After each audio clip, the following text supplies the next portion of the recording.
My name is Emily Carter. I'm 34 years old. I'm a mother, a wife, a daughter. And for most of my life, I thought I had a clear picture of who I was supposed to be. I believed I was doing everything right, everything a woman is told will lead to happiness. A home, a marriage, a family, stability.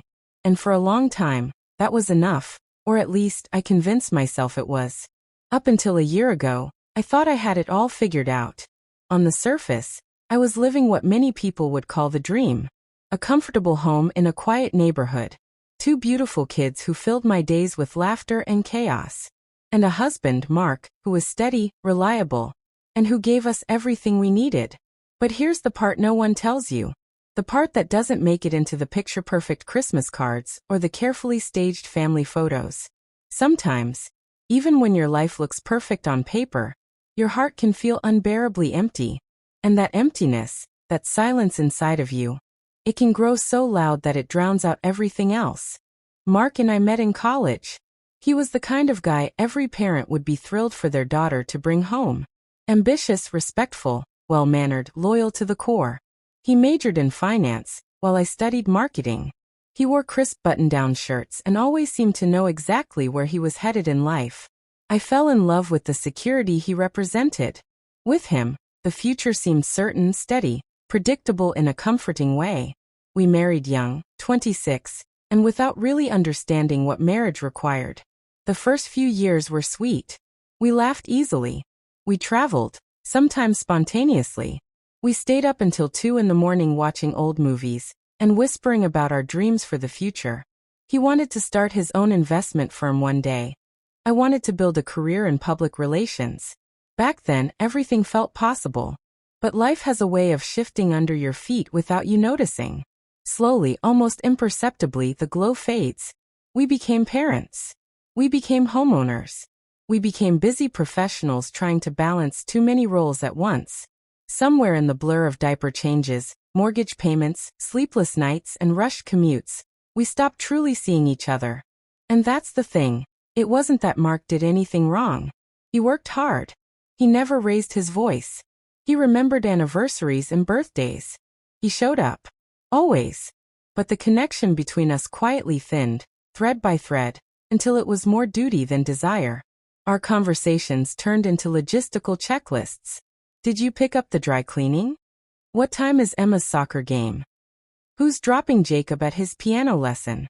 We still occupied the same house, the same bed, but it felt like we were living parallel lives instead of sharing one. I used to tell myself this was just what marriage became over time. That love wasn't supposed to stay electric, that it matured into something quieter, something softer. And maybe that's true. But deep down IACH. Then came Chris. Chris was a photographer. My company had hired him for a fall fashion campaign.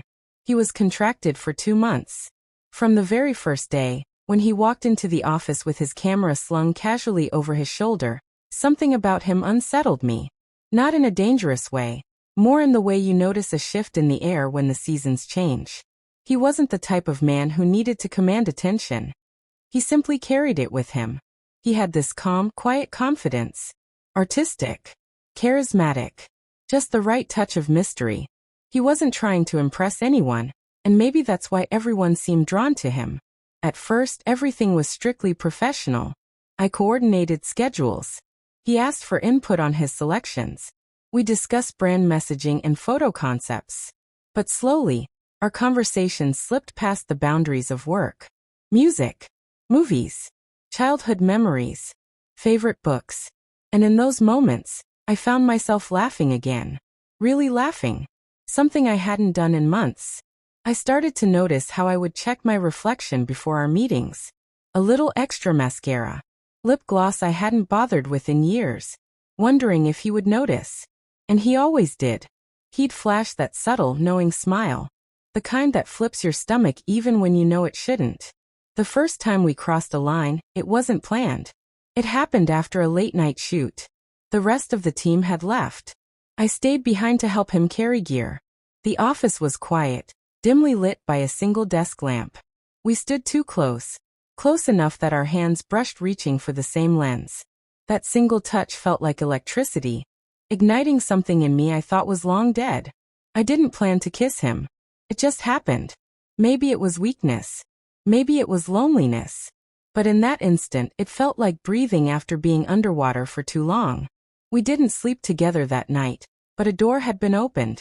And once open, it became harder and harder not to.